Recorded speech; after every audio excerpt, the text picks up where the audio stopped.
Welcome back to a very special edition of First at 4. We're live here on the steps of Reese Pfeiffer Hall on the beautiful University of Alabama campus. And I'm joined right now by WVUA Sports Director Gary Harris. Gary, thanks for being with me, buddy. It's a pleasure, Danny, as always. And since it's SEC, finally, we bumped up our time. You extended me just a little bit, so we'll have more time because a lot of my fans have been calling in saying you've been cutting me short.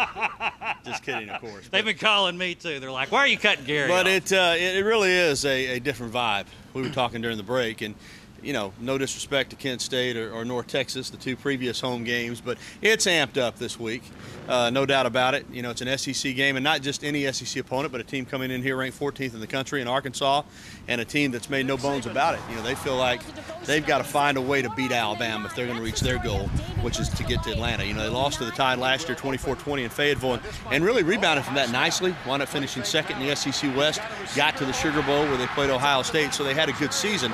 But Bob Petrino's a lot like Nick Saban. He wants to win a championship. And they kind of see the championship for them going through Tuscaloosa. So they're a football team that's going to be prepared and be ready.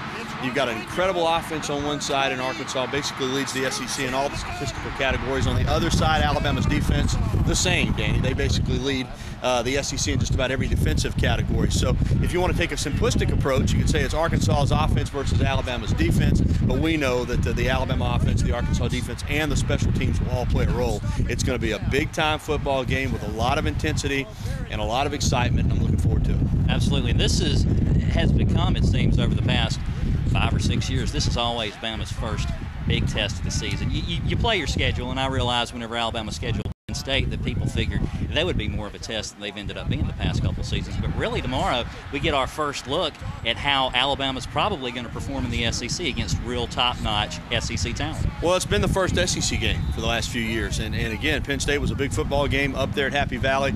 But again, it's amped up because this is the conference, and not that you can't lose this game and go on and get to Atlanta. It could happen, but you don't want to be 0-1. Neither one of these teams want to be 0-1 in the SEC, still having to play LSU, having to play Auburn, having to play a couple teams out of the East. So this is a big, big football game, and the winner will feel really good about themselves going forward, and the loser will be like, whoa, you know, we got some work to do. So I don't think you're overhyping it by saying it's a huge game. They all count one. We know that, whether it's the first conference game or the 8th conference game. But nobody wants to go to 0-1 in the SEC. Absolutely. And speaking of the SEC, this isn't the only game on tomorrow. No, there's some really, really good games. I mean, preseason, you probably wouldn't have looked at South Carolina and Vanderbilt and said, whoa, that's a big game. But you do now. Absolutely. Because Vanderbilt's 3-0 for the first time in, well, since maybe ever. It's been a while. No, it's been a long, long time. And they're 1-0 in the conference, destroyed Ole Miss last week. South Carolina's 3-0, but they have not hit on all cylinders. So I think Steve Spurrier is looking at this game as kind of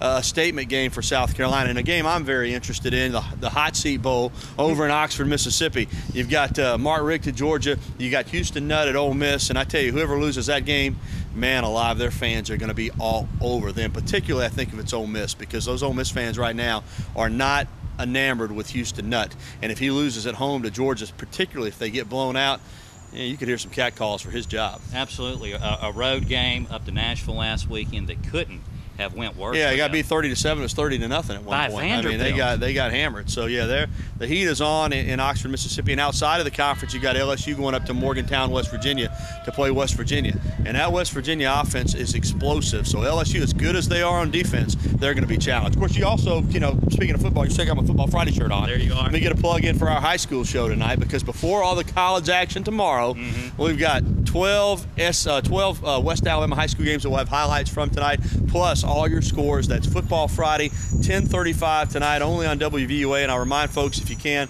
call us with your scores, 205-348-7000. So we've got Football Friday tonight.